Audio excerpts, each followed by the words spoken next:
This YCN segment is brought to you by M.J. Harrington and Company, jewelers and designers since 1948.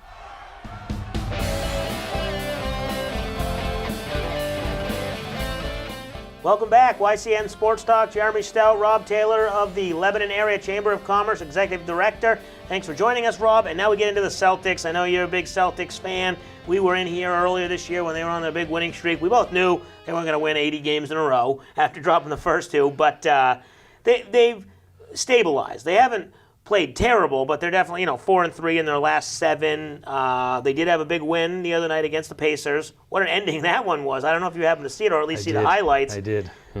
I'd like to say the Pacers choked that one away, but give credit to the Celtics in the right place at the right time. Yeah, what I would consider, if you watch the last 30 seconds of that game, it's what I would call flawless basketball. The Celtics played flawlessly, right? Including right at the very end, plays drawn up by Coach Brad Stevens.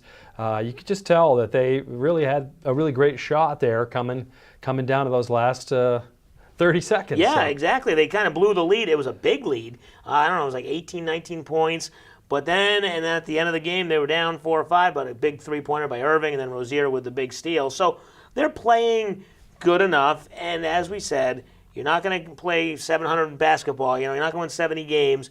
But coming here after Christmas and again to the New Year, then we'll see how far this team can go. And the Cavs, they're right there where we thought they'd be. Mm-hmm. I mean, they are right there. So as a whole, this team, right where you thought they'd be. I mean, they still have some work to do because they did lose a couple games that they probably shouldn't have on that road trip. Mm-hmm. They lost to the Bulls, they lost to the Pistons, beat the Pistons, but lost to the Spurs. But overall, it's a long season. And then, now you can see why a team like the Cavs will rest players and not go all out, because no matter if you win 17 games at the beginning of the year, it doesn't win you the championship. Yep. I like to say the NBA is a lot about overcoming adversity. Obviously, the Celtics right out of the gate, the first game, had some serious adversity, losing one of their premier players to injury that put them out for the season. But through a long, grinding season in the NBA, you're going to face downturns. You're going to face hurdles. And, it's sort of the measure of a team, how they overcome those obstacles, how they jump over those hurdles.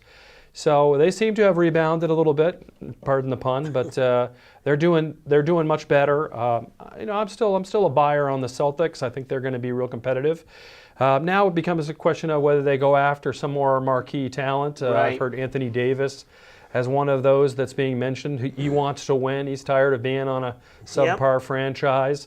And coming to the Celtics would certainly qualify as coming to somebody that's a contender, I think. Yeah, so. That would put them right over the top, and I think that would put them on par with the Golden State Warriors team, or maybe even a Houston Rockets team. We've seen them play well. I think they're like on a 14 or 15-game winning streak right now. So tonight they play the Heat. They host the Heat at home, 7-8-point favorites, so they should be able to get the job done. They want that revenge. Like I said, that was the team that beat them down in Miami right before Thanksgiving. Yeah. So they want to win this game. They do. I looked it up. The Heat are terrible at the Garden, so I'm buying on the Celtics for against the Heat at home. It's just a totally different atmosphere. Right. So I think it looks good for us there. Like you said, maybe a little revenge because of their what they did to us to break that big streak that we had going down there.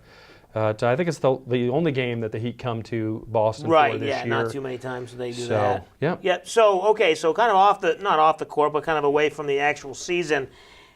People talk about players versus coaches all the time. We talk about Brady, Belichick. So the Celtics have Brad Stevens, maybe one of the best coaches. Well, definitely one of the best, maybe the best. I don't know. Mm-hmm. And Kyrie Irving playing a great season. Who would you take? Do you think it's Brad Stevens and his ability to gel this whole roster? Or would you take Kyrie Irving and say, I'll start a franchise with him and then put pieces around him? I'm gonna say it's coaching, and we go back to the Bill Belichick factor with the Pats. You can just see how much different Kyrie is this year than his old self, and I think that's a factor of how he's being coached by Coach Brad Stevens. He's a completely different player.